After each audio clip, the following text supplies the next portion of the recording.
മെഡിറ്റേഷനൊക്കെ ചെയ്തിട്ട് നിങ്ങളുടെ ഉള്ളിൽ സമാധാനമുണ്ടാക്കുന്നു. ഈ സമാധാനം ഉള്ള മനസ്സുമായിട്ട്, സമാധാനമുള്ള ശരീരവും മനസ്സും കൊണ്ട് നിങ്ങൾ മറ്റുള്ളവരോട് ഇടപഴകുന്ന സമയത്ത് സമാധാനം കുറവുള്ള മനുഷ്യർക്ക് പോലും സമാധാനം ഉണ്ടാകാൻ തുടങ്ങുന്നു. ഇതൊക്കെ നമ്മളുടെ ഉള്ളിൽ നിന്ന് ഉൽപ്പാദിപ്പിച്ച് പുറത്തേക്ക് ഒഴുകുന്നവയാണ്. ഉള്ളിൽ നിന്ന് ഉൽപ്പാദിപ്പിച്ച് പുറത്തേക്ക് ഒഴുക്കേണ്ട കുറേ സാധനങ്ങളുണ്ട്. Inside out process. നമ്മൾ അത് ഏതൊക്കെ സാധനങ്ങളെന്ന് പറഞ്ഞുതരാം. സ്നേഹം ഒരു ഇൻസൈഡ് ഔട്ട് പ്രോസസ്സാണ്. നമ്മുടെ ഉള്ളിൽ സ്നേഹമുണ്ടാകുന്നു, നമ്മളത് പുറത്തേക്ക് ഒഴുക്കുന്നു. അതിനനുസരിച്ച് തിരിച്ചു വരുമെന്നൊന്നും ഉറപ്പില്ല. നമ്മൾക്ക് വേണമെങ്കിൽ എന്തിനുള്ള സൗകര്യമുണ്ട്? നമ്മളുടെ ഉള്ളിൽ സ്നേഹം ഉൽപ്പാദിപ്പിക്കാനും സ്നേഹം മറ്റുള്ളവരിലേക്ക് പകർന്നു കൊടുക്കുവാനുമുള്ള അധികാരം നമുക്കുണ്ട്. ആ പകർന്നു കൊടുക്കുന്നവരൊക്കെ അത് അതേപോലെ തിരിച്ചും ഇങ്ങോട്ട് ഉണ്ടാവുമോ എന്നുള്ളതൊക്കെ അവരുടെ തീരുമാനം അനുസരിച്ചിരിക്കുക. അതിൽ ഉറപ്പൊന്നുമില്ല. നമ്മളുടെ ഉള്ളിൽ കരുണ ഉണ്ടാക്കാനും കരുണ പുറത്തേക്ക് ഒഴുക്കാനും നമുക്ക് സ്വാതന്ത്ര്യമുണ്ട്.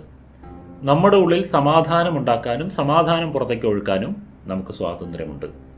നമ്മുടെ ഉള്ളിൽ സന്തോഷമുണ്ടാക്കാനും സന്തോഷം പുറത്തേക്ക് ഒഴുക്കാനും നമുക്ക് സ്വാതന്ത്ര്യമുണ്ട്. ഇങ്ങനെ ഇതിനെയാണ് നമ്മൾ ചാനൽ എന്ന് പറയുക. നമ്മൾ അതിൻ്റെ ചാനലാണ്. അതായത് നമ്മൾ ഉൽപ്പാദിപ്പിച്ച് പുറത്തേക്ക് ഒഴുക്കുകയാണ് ചെയ്യുന്നത്. ചില കാര്യങ്ങൾ ഇങ്ങനെയാണ്. ചില ആളുകൾ സമാധാനമൊക്കെ തേടി നടക്കുന്നത് കാണാം. സന്തോഷം തേടി നടക്കുന്നവരുണ്ട്, സമാധാനം തേടി നടക്കുന്നവരുണ്ട്, സ്നേഹം തേടി നടക്കുന്നവരുണ്ട്. അത് ജീവിതത്തിലെ ഏറ്റവും വലിയ അബദ്ധമാണ്. എന്തുകൊണ്ടെന്നാൽ ഈ പറഞ്ഞ സാധനങ്ങളൊക്കെ നമ്മൾ തേടി നടന്നാൽ കിട്ടായൊന്നുമില്ല. തേടി നടന്നാൽ കിട്ടുകയൊക്കെ ചെയ്യും, പക്ഷേ ശാശ്വതമായിരിക്കില്ല. അത് നിങ്ങൾക്ക് എപ്പോഴും നിങ്ങളുടെ ഇഷ്ടത്തിന് എക്സ്പീരിയൻസ് ചെയ്യാൻ പറ്റില്ല.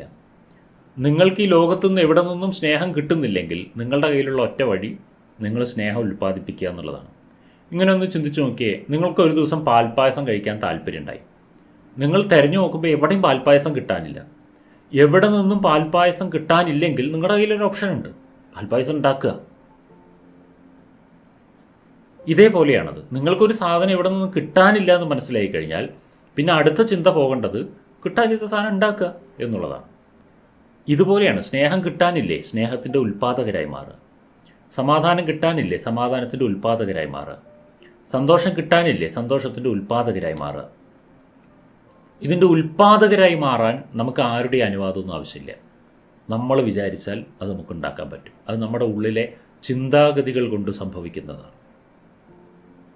നമ്മളുടെ ചിന്തകളിൽ മാറ്റം കൊണ്ടുവരാൻ നമ്മൾക്ക് സാധിച്ചു കഴിഞ്ഞാൽ നമ്മൾക്ക് പ്രാക്ടീസ് ചെയ്യാൻ താല്പര്യമുണ്ടെന്നുണ്ടെങ്കിൽ നമ്മൾക്കിതൊക്കെ ഉണ്ടാക്കാൻ പറ്റും.